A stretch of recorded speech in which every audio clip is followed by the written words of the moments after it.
রেহানা তার দুষ্টু মেয়ে মিলিকে পুরো বাড়িতে খুঁজছে, কিন্তু সে কোথাও পাচ্ছে না। মা, মিলি, মিলি, কোথায় তুমি মা?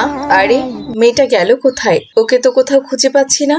লা লা লা লা লা, হুম হুম হুম হুম, লা লা লা লা লা, হুম হুম হুম। যদি রাসূল আমার, আমি গাইছি তোমার গান। এ কি মা মিলি, তুমি এসব কি করেছো? ঠোঁটে তুমি এসব কি লাগিয়েছো? হ্যাঁ, তোমাকে দেখতে তো পুরো ভূতের মতো লাগছে। আর তোমার পেছনে ওটা কি লুকালে দেখি? কিছু না আম্মু। মিলি, একদম মিথ্যে কথা বলবে না। আমি এইমাত্র দেখলাম তুমি আমাকে দেখে কিছু একটা পেছনে লুকিয়ে ফেললে। তোমার হাতটা সামনে নিয়ে আসো দেখি। এরপর মিলি হাতটা সামনে আনলে তার মা দেখে মিলির হাতে একটা লিপস্টিক আছে। এ কি মিলি, তুমি লিপস্টিক কোথায় পেয়েছো? আমি তো তোমাকে কোনোদিনও লিপস্টিক কিনে দিইনি।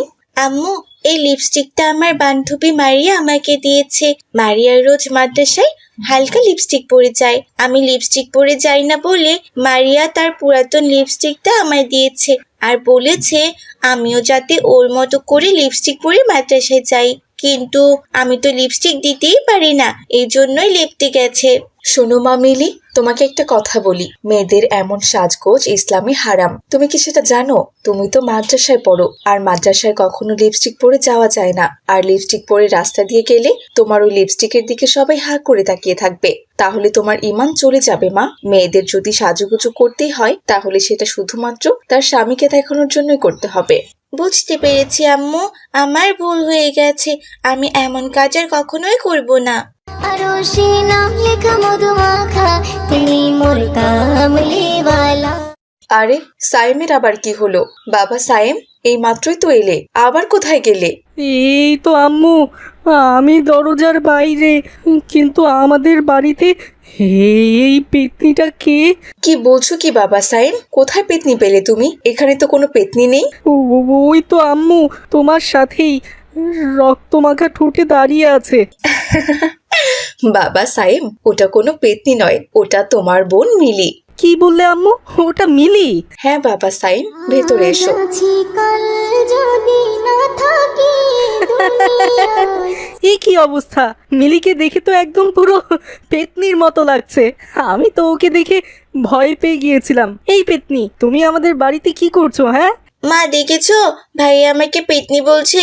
শোনো বাবা, কারো নামের বিকৃতি করা যায় না। কারো নামে বিকৃতি করা ইসলামে নিষেধ আছে। যার যেটা নাম তাকে সেই নামই ডাকতে হবে, বুঝেছো? হ্যাঁ আম্মু, বুঝতে পেরেছি। আমি আর কখনো কারোর নাম বিকৃত করব না। যাও মামিলি, তুমি এখন তোমার ঠোঁটে লিপস্টিকটা মুছে এসো। তোমাকে দেখতে খুব বিশ্রী লাগছে। আর তাছাড়া এখন আসরের আজান হয়ে যাবে, তোমাকে তো আবার সালাত আদায় করতে হবে। আচ্ছা ঠিক আছে আম্মু, আমি এক্ষুনি যাচ্ছি।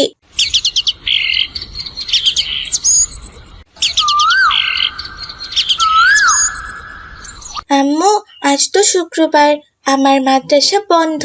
চলো না আম্মু, আমরা আজ কোথাও ঘুরতে যাই।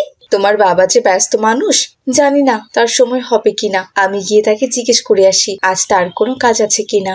আচ্ছা ঠিক আছে আম্মু, তবে আব্বুকে কিন্তু রাজি করাতেই হবে। আর ভাইয়া কোথায়? ভাইয়াকে তো কোথাও দেখতে পাচ্ছি না। তোমার ভাইয়া সেই সকালে গেছে বন্ধুদের সাথে খেলতে। আজকে ছুটির দিন না, জানি না রোদের মধ্যে কোথায় কোথায় ঘুরে বেড়াচ্ছে ছেলেটা। এরপর রেহানা তার হাজবেন্ডকে বাইরে ঘুরতে যাওয়ার কথা বলতে গেল, তখনই বাইরে থেকে এক ঝালমুড়িওয়ালার আওয়াজ শোনা গেল। আরে ঝালমুড়ি নাও, ঝালমুড়ি, অনেক মজার ঝালমুড়ি আছে, নিয়ে যাও নিয়ে যাও। করিম ভাইয়ের স্পেশাল ঝালমুড়ি নিয়ে যাও। কে কোথায় আসো? আসো আসো, পুরাইয়া গেলে আর পাবা না, নিয়ে যাও। আরে আরে, ওই তো ঝালমুড়িওয়ালা আঙ্কেল চলে এসেছে। আমাকে তো আব্বু 10 টাকা দিয়েছিল। যাই, আমি গিয়ে ঝালমুড়ি কিনে নিয়ে আসি। মনের ঘরেতে রেখেছি জারি, দু জাহানের এই যে ঝালমুড়িওয়ালা চাচা, দাঁড়ান দাঁড়ান, আমি ঝালমুড়ি নেব। আসসালামু আলাইকুম চাচা যান। ওয়ালাইকুম আসসালাম মা। চাচা যান, আমাকে 10 টাকার ঝালমুড়ি দিন তো। এই লও মা, তোমার 10 টাকার ঝালমুড়ি। এই নিন চাচা যান, আপনার ঝালমুড়ির 10 টাকা। আচ্ছা ঠিক আছে মা, সাবধানে যাইও। এরপর মিলি ঝালমুড়িওয়ালাকে টাকা দিয়ে চলে যায়। পথে হঠাৎ একটা কাক এসে মিলির হাত থেকে ঝালমুড়ি নিয়ে উড়ে চলে যায়। মিলিও ওই কাকের পেছনে পেছনে দৌড়াতে থাকে। এই দুষ্টু কাক, আমার ঝালমুড়ি দিয়ে যা, দিয়ে যা বলছি। কোথায় নিয়ে যাচ্ছিস আমার ঝালমুড়ি? দে দে, আমার ঝালমুড়ি আমাকে দিয়ে দে। কিন্তু কাক কি আর থামে? মিলিও ওর পেছন পেছন ছুটতে থাকে। যেতে যেতে দুষ্টু কাক অন্য একটি রাস্তায় চলে গেল। আর হঠাৎ কাকটি কোথায় যেন চলে যায়। আরে এই কাকটি তো এখানেই ছিল, হঠাৎ করে কোথায় চলে গেল? আশেপাশে তো কোথাও দেখছি না। ধুর, আমার কপালটাই খারাপ, ঝালমুড়িটাও ঠিক মতো খেতে পারলাম না। যাই, কি আর করার, এখন বাড়িতেই ফিরে যাই। এরপর মিলি বাড়ির পথে রওনা দেয়, কিন্তু সে কোন রাস্তা দিয়ে এখানে এসেছিল সেটা আর মনে করতে পারছে না। আরে এখানে তো বেশ কয়েকটা রাস্তা দেখতে পাচ্ছি, আমি কোন রাস্তা দিয়ে এসেছি সেটাই তো বুঝতে পারছি না। তবে কি আমি হারিয়ে গেলাম? এখন আমি কি করে বাড়ি ফিরবো? আম্মু, আব্বু, কোথায় তোমরা? আমাকে এখান থেকে নিয়ে যাও। এসব বলে সে একটা জায়গায় বসে কান্না করতে থাকে। ওদিকে মিলির বাবা মিলির মাকে বলে, হো, আমার মেয়ে ঘুরতে যেতে চাইছে। আচ্ছা আচ্ছা, ঠিক আছে, আজ আমার তেমন বেশি কাজ নেই। আজ বিকেলবেলা আমি আমার 2 ছেলে মেয়েকে নিয়ে ঘুরতে যাব। আচ্ছা, মিলি আর সাইমকে ডাকো তুমি তাহলে। সাইম তো বাড়িতে নেই, সকালে গিয়েছে ওর বন্ধুদের সাথে খেলা করতে। তাই নাকি? ছুটির দিন পেলে সাইমকে আর খুঁজে পাওয়া যায় না। আচ্ছা আচ্ছা, ঠিক আছে, তাহলে মিলিকেই ডাকো। মিলি, মিলি, তোমার আব্বু ডাকছে মা, এদিকে এসো তো। আরে মেয়েটা গেল কোথায়? ও তো ড্রয়িং রুমে ছিল, ও আবার নিজের ঘরে চলে গিয়েছে নাকি? এরপর রেহানা মিলির ঘরে গিয়ে দেখে সেখানে কেউ নেই। যদি না সে গভীর রাতে শুনুন, আমার মেয়ে মিলিকে তো কোথাও খুঁজে পাচ্ছি না। কি বলছো কি রেহানা? ও যদি বাসায় না থাকে তাহলে যাবে কোথায়?